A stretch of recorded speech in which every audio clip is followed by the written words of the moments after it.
तो दोस्तों, जब भी एमबीबीएस अब्रॉड की बात आती है तो उज़्बेकिस्तान का नाम सबसे पहले आता है, क्योंकि उज़्बेकिस्तान काफ़ी ट्रेंडिंग में है। यहाँ कम खर्चे में आप अपनी एमबीबीएस की पढ़ाई पूरी कर सकते हैं, और वो भी बिना किसी टेंशन के। उसमें मैं अभी मौजूद हूँ उज़्बेकिस्तान की एक पॉपुलर यूनिवर्सिटी जो कि 1930 में इस्टेब्लिश हुई थी। लगभग वो अभी 95 ईयर्स पूरे कर चुकी है। उसका नाम है समरकंद स्टेट मेडिकल यूनिवर्सिटी। तो मेरे साथ कुछ छात्र हैं, आइए इनसे जानते हैं कि इनके क्या फीडबैक हैं। ये जो इंटरव्यू रहने वाला है ये कैंडिडेट इंटरव्यू है, अनस्क्रिप्टेड है। जो भी बताएंगे ये ट्रू रिव्यू बताएंगे, ठीक है। तो आप कहाँ से बिलोंग करते हैं? मैं दिल्ली से बिलोंग करता हूँ। मेरा नाम पवित्र मिश्रा है और मैं सेकेंड ईयर का हूँ। और मेरे सब्जेक्ट्स है फिजियोलॉजी, हिस्टोलॉजी, एनाटॉमी, बायोकेमिस्ट्री। और हमारे सारे इंडियन टीचर्स हैं और पाकिस्तानी टीचर हमें पढ़ाते हैं। ओके। तो आपको कैसा लगा, सच सच बताइए, समरकंद आके कैसा लगा? बहुत बढ़िया लगा मुझे। जो आपको लगा वही बताइए। हाँ जी, कोई कमी? देखो, कमी हर जगह होती है। बहुत ही अच्छा लगा मुझे। अगर हम मेन बात पढ़ाई की करें, हाँ जी, पढ़ाई कैसी है? यहाँ पढ़ाई बहुत अच्छी होती है। यहाँ पे मेन है सीबीटी एग्ज़ाम। हाँ, थोड़ा बताइए उसके बारे में, क्या है सीबीटी? है कंप्यूटर बेस्ड एग्ज़ाम जो डीन ऑफिस से कंडक्ट करवाए जाते हैं। हमें डीन ऑफिस जाके वो एग्ज़ाम देना पड़ता है। वो मेनली 50 क्वेश्चंस होता है। हाँ जी। और इसमें कितने पास करने होते हैं? 60% होता है पासिंग परसेंटेज होता है। 50 क्वेश्चन में 60% पासिंग। कब कब एग्जाम होता है आपका? हमारा अभी मेनली अभी जनवरी को होगा सीबीटी एग्ज़ाम। ओके। हाँ जी। तो ये हर सब्जेक्ट का होता है या हर कंबाइन होता है? हर सब्जेक्ट का होता है। जैसे एनाटॉमी, तो एनाटॉमी के 50 क्वेश्चन आपको आएंगे। हाँ जी। फिजियो है तो फिजियो के भी आपको आएंगे। हाँ जी। टॉप एनाटॉमी तो उसके भी आएंगे। सबके आएंगे। और अभी आप कौन से ईयर में बताया था आपने? अभी सेकेंड ईयर के फर्स्ट सेम में, यानी थर्ड सेम में हो। हाँ जी। तो कौन कौन सब्जेक्ट चल रहे हैं आपके? अभी एनाटॉमी है, फिजियोलॉजी है, हिस्टोलॉजी है, बायोकेमिस्ट्री है। ओके। हाँ जी। कोई सब्जेक्ट फेवरेट बना आपका? फेवरेट पढ़ते कि इसमें तो मज़ा आने लग गया, इसमें मैंने मास्टरी हासिल कर ली कि इसको ज़्यादा पढ़ता हूँ मैं। और माइक्रोबायोलॉजी भी है, मुझे माइक्रोबायोलॉजी ज़्यादा फेवरेट लगा। ज़्यादा? हाँ जी। कोई खास वजह माइक्रोबायोलॉजी की? वैसे तो मुझे तो टफ है लगता है, एनाटॉमी मेरा फेवरेट है। वैसे मेरे को थोड़ा माइक्रोबायोलॉजी वो लगता है, कैसे मतलब वायरस के बारे में पढ़ते हैं हम लोग, बैक्टीरिया के बारे में पढ़ते हैं, न्यू डिजीज। हाँ जी, न्यू वैसे भी कोरोना के बाद करते हैं हम लोग। वैसे भी कोरोना के बाद काफ़ी वायरस पे रिसर्च होने लगी, तो उसमें इंटरेस्ट ज़्यादा ग्रोथ करता है। बिल्कुल। और बाकी ओवरऑल सिटी का कैसा एक्सपीरियंस है यहाँ पे? अगर कंपेयर करें तो यहाँ पे नाइट लाइफ अच्छा है। यहाँ पे अगर ताशकंद से कंपेयर करेंगे तो ताशकंद में ज़्यादा बेटर है। वो तो देखो कैपिटल है, वहाँ लिविंग कॉस्ट भी ज़्यादा है। वो तो आप चाय में जितना शक्कर डालेंगे मिट्टी होती जाएगी चाय, तो है कि नहीं? हाँ जी। बाकी फिर भी मैंने भी समरकंद देखा है पूरा, लगभग उज़्बेकिस्तान के सारे सिटी में घूम चुका हूँ। पर अपन ऐसे मान सकते हैं 19-20 का फर्क है। हाँ जी। 19 नहीं तो 18-20 का फर्क मान लो ताशकंद में। पर लिविंग कॉस्ट भी सस्ती है, वो भी खाना पीना रहना। क्योंकि आपको शायद पता नहीं होगा कि उज़्बेकिस्तान में एमआरपी नहीं होती है। एमआरपी सिर्फ इंडिया में ही होती है, जहाँ तक मुझे पता है, कुछ कंट्री में। तो यहाँ ऐसा नहीं है कि आपको कोई कोका कोला की बोतल यहाँ 50 रुपए की ताशकंद मिल रही तो समरकंद में 50 की मिलेगी, यहाँ 40 की भी मिल सकती है। एमआरपी सिस्टम नहीं होता, दुकानदार अपने हिसाब से चीज़ें बेचता है, कंपटीशन चलता है वो डिस्काउंट का मॉल्स वगैरह में, कार्ड में। अब जैसे आप ट्रैवल करते हो, जैसे यूनिवर्सिटी कैसे जाते हो आप? मैं बस से जाता हूँ। क्या अपना किराया लगता है उसमें? 3000 सोम। 3000 सोम, यानी एक सोम अगर अपन कन्वर्ट करें तो 1 रुपये में लगभग 130 सोम हम मान सकते हैं। तो कितना हो गया इंडियन रुपीस में? मान लीजिए 17 रुपीज़ लगता है कम से कम। 17 रुपये। हाँ जी। हाँ जी। एक राइड के। हाँ जी। और मान लो कि मल्टीपल राइड करनी है बच्चे को, हाँ, तो उसके लिए क्या सुविधा है? ऑटो कार्ड है, उसके लिए हमें एक कार्ड बनाना पड़ता है। आपके पास अभी वो कार्ड? हाँ जी। एक बार दिखाइए लेकिन स्टूडेंट को, क्योंकि ये बहुत डिमांड रहती है कि ट्रांसपोर्ट में कितना खर्चा आएगा। ये है ये वाला कार्ड। ये कितने का बना आपका? ये 15,000 INR में। सोम में। हाँ जी। 15,000 15,000 उज़्बेक सोम में। तो लगभग बहुत सस्ता हो गया है। तो हाँ जी। तो ये महीने भर काम करेगा, कितनी भी राइड करो। हाँ जी। इसको टैप करना है बस में और आपको अपनी राइड कर लेनी है। हाँ जी।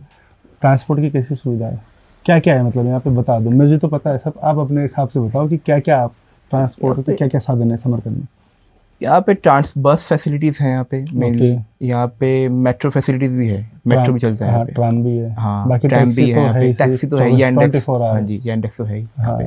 हाँ जी। और जैसे समरकंद एयरपोर्ट की बात करें, हाँ, कितना दूर है यहाँ से? यहाँ से समरकंद एयरपोर्ट मान लीजिए 50 मिनट। 15 हाँ जी। जब आप फर्स्ट ईयर ख़त्म करके गए थे तो कैसे गए थे आप, मतलब क्या आपका रूट रहा था? इंडिया मैं जाने, यहाँ दिल्ली से जाने? समरकंद एयरपोर्ट गया था टैक्सी में, यांडेक्स में गया था मैं। ठीक है। फिर वहाँ से ताशकंद गया था बुलेट ट्रेन में।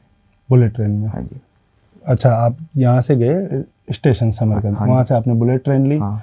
लगभग मेरे हिसाब से वो 1000-1200 में टिकट आ जाती है हाँ उसकी जी, हाँ आराम जी, से। हाँ 3 जी। घंटे में वहाँ पे, हाँ, 2-3 घंटे में हाँ, पहुँचा देती है। हाँ जी। फिर वहाँ से आपने दिल्ली की डायरेक्ट फ्लाइट ले हाँ ली। जी। क्योंकि आपको बता दूँ यहाँ पे अभी 2 फ्लाइट चलती है डायरेक्ट, ताशकंद टू दिल्ली। एक तो सेंट्रल एयरवेज और एक उज्बेकिस्तान एयरलाइंस।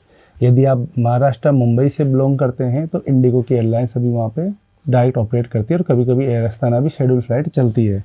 यदि आप दिल्ली से भी वाया एयर इंडिया जाना चाहते हो तो पहले दिल्ली से मुंबई और मुंबई से ताशकंद आप आ सकते हो। हाँ जी। और ताशकंद से भी समरकंद की भी फ़्लाइट मौजूद है।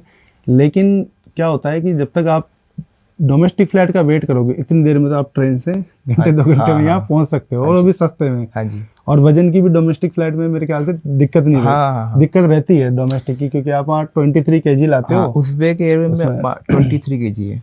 तो डोमेस्टिक फ्लाइट में थोड़ा कम होता है यदि आपने दूसरी एयरलाइन से हाँ ली जी, तो। बहुत कम होता है। वो भी चीज़ है। और वैसे भी आपको वहाँ से यहाँ आना है एयरपोर्ट से, तो मेरे हिसाब से समरकंद टू ट्रेन ताशकंद, और ताशकंद better से है, फ्लाइट वो वो बेटर है ऑप्शन। यदि ज़्यादा बच्चे हो तो आप बस भी बुक करके आ हाँ जी, सकते हो। हाँ जी। क्या राय है आपकी समरकंद स्टेट मेडिकल अभी यूनिवर्सिटी तो सर में? मेरे को 1.5 मंथ हुआ है और मेरा अभी तक अच्छा एक्सपीरियंस रहा है। क्या क्या अच्छा रहा और क्या क्या खराब रहा? देखो खराब हर जगह रहता है, लेकिन बच्चे बताते नहीं है। मैं तो बताऊंगा कि क्या क्या तकलीफें आई, अभी तो छोटी छोटी जो। थोड़ी बहुत लैंग्वेज की इशू आती है अभी तक, हाँ और थोड़ी बहुत हॉस्टल की अभी। हाँ। तो इसके अलावा तो ज़्यादा प्रॉब्लम नहीं आई। लैंग्वेज की मेन प्रॉब्लम आती है।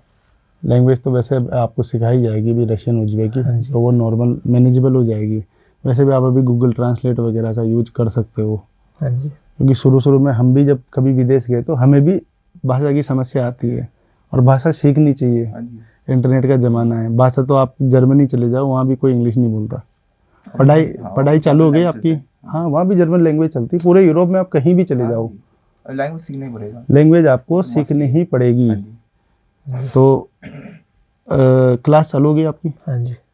कौन से सब्जेक्ट अभी पढ़ाए जा रहे हैं? अभी मेन सब्जेक्ट तो एनाटॉमी चल रहा है, और उसके अलावा med bio, med chem, biophysics and IT, और रशियन लैंग्वेज का भी चल रहा है, और हिस्ट्री ऑफ उज्बेक। ये मेन सब्जेक्ट है। रशियन लैंग्वेज में कुछ सीखा आपने अभी तक?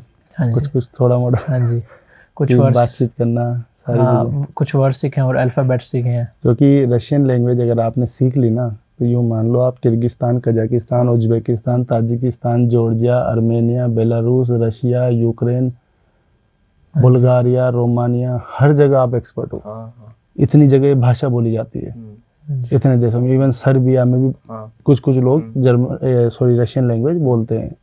रशियन लैंग्वेज सीखने का सोचो इतना बड़ा फ़ायदा है, और यूनिवर्सिटी आपको फ्री ऑफ कॉस्ट ये चीज़ सिखा रही है। ये बहुत बड़ी बात है। तो इसको भी अपने को मतलब ऐसे नहीं समझना है रशियन लैंग्वेज को कि ये टाइम पास है। रशियन लैंग्वेज को बहुत अच्छे से सीखना है। यदि आपने सीख ली ना, तो जब आपकी हॉस्पिटल में क्लास लगेगी 3rd ईयर से, तो पेशेंट से बात करने में काम आएगी। और जो बच्चा अच्छे से लैंग्वेज सीख लेता है, या तो उज्बेकी या रशियन जो भी सीख रहा है वो तभी तो डायग्नोस कर पाएगा पेशेंट को, वरना वो खड़ा रहेगा चुपचाप। ट्रांसलेटर का आप कब तक यूज करोगे? हाँ जी। ये मेरी आपको सलाह है कि रशियन लैंग्वेज को एकदम बढ़िया से, मतलब इतनी तो सीख लो कि आपके छोटे मोटे काम के लिए आपको किसी से फ़ोन नहीं करना पड़े कि भाई आपका काम चल रहा है। हाँ जी। बाकी और कैसा लगा आपको शहर वगैरह, यूनिवर्सिटी वगैरह? शहर बढ़िया है और यूनिवर्सिटी बढ़िया है। और कैसे चुना आपने? यूनिवर्सिटी यहाँ बहुत है। हाँ जी। समरकंदी क्यों चुनी? कोई तो रीजन होगा। हाँ जी, मेरे मतलब पहले कजन्स भी मेरे यहीं पे स्टडी कर रहे हैं, कोई 4th ईयर में, 5th ईयर में है। अच्छा, तो उन्होंने मेरे को सजेस्ट किया था कि समरकंद आ जाओ। हाँ जी। आप इधर आए हाँ जी। तो महीना 1.5 महीना हो गया आपको? हाँ जी। ठीक है। और इंडियन टीचर्स हैं। हाँ हाँ। कौन कौन सब्जेक्ट पढ़ा रहे हैं इंडियन टीचर आपको? IT, okay, and mad bio, medical biology. हाँ जी। एंड मेन तो भी हमारे ग्रुप को तो 2 ही टीचर पढ़ाते हैं इंडियन। वो आगे फिर जैसे सब्जेक्ट आएंगे वैसे हाँ पढ़ाएंगे। जी। तो थोड़ा आसान लगता है, मज़ा आता है इंडियन टीचर से कि मतलब कि जैसे थोड़ा इंडिया में पढ़ रहे हैं, हाँ जी। कभी कोई चीज़ समझ में भी नहीं आए तो थोड़ा हिंदी भी मिक्स हो जाता है। हाँ जी। और टीचर का नेचर कैसा है, मतलब पढ़ाने के हिसाब से कि टीचर्स बढ़िया हैं। बढ़िया पढ़ाते हैं? ग्रुप में कितने बच्चे हो गए आप? एक ग्रुप में 15 स्टूडेंट्स। 15 स्टूडेंट, हाँ जी। लड़के लड़कियां दोनों मिक्स होते हैं?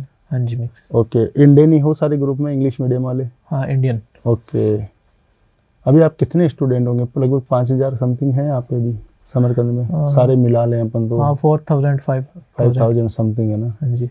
कोई परेशान करता है आपको कोई नहीं। स्टूडेंट? नहीं सच सच बताना, क्योंकि नहीं। इंडिया में रैगिंग चलती है। नहीं, यहाँ पे सबको ऐसा कोई पता है ना? सिस्टम नहीं है। इंडिया में रैगिंग चलती है, उनके दिमाग में आइडिया होता है। कई बार मेरे से पेरेंट्स आते हैं ना कि मेरे बच्चे की वहाँ समस्या तो नहीं आएगी ना, रैगिंग वैगिंग तो नहीं होती ना? मैं उनसे बोलता हूँ कि नहीं होगी, हम बैठे ना। फिर भी ये है, इनको किसी ने परेशान किया? हाँ, छोटा मोटा मजाक मस्ती चलता है, बाकी ऐसे कोई किसी ने हाँ जी। टॉर्चर किया अभी तो? नहीं किया। वैसा कोई नहीं। अब मान लो आपको कोई तकलीफ हो गई सपोज, हाँ जी। तो आपके कोई हेल्प करने के लिए आप मौजूद है इंडियन बंदा? हाँ जी, सीनियर्स हैं। हेल्प करते सीनियर? बढ़िया। हाँ जी। ये तो नहीं करते कि हम सीनियर तुम्हारे, हम तुम्हारा नहीं, काम नहीं, क्यों करें? नहीं। प्रॉपर हेल्प, सही बताओ? हाँ जी। प्रॉपर?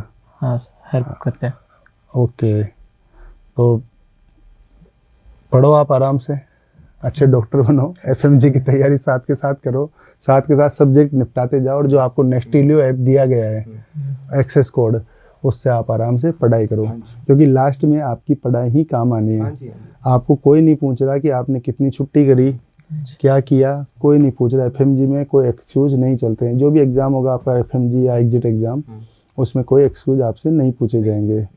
और लास्ट में ये भी मैटर नहीं करेगा आप कहाँ से पढ़ के आए, मैटर वही करेगा कि एफएमजी क्लियर आपका 150 नंबर, आप डॉक्टर हो रजिस्टर्ड इंडिया के, 1 साल की इंटर्नशिप करके, मैटर वही करता है।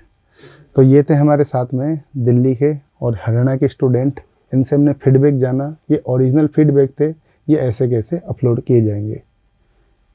ठीक है दोस्तों, यदि आपको भी यहाँ पे कुछ जानकारी चाहिए समरकंद स्टेट मेडिकल के मेरे से, तो व्हाट्सअप नंबर दिया गया है डिस्क्रिप्शन में, आप वहाँ से मेरे को कांटेक्ट कर सकते हैं। वही छात्र कांटेक्ट करें जो वास्तव में ही एडमिशन लेना चाहते हैं।